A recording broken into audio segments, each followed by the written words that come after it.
দেখুন বন্ধুরা, আমার গাছে কি সুন্দর শিউলি ফুল ফুটেছে। কি ভালো লাগছে না দেখতে।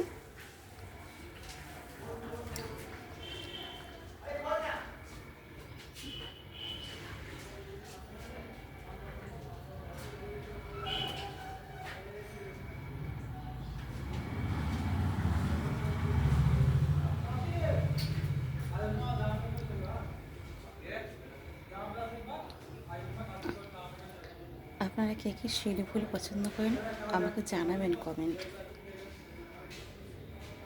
আমার তো খুব ভালো লাগে শিউলি ফুলের গন্ধ।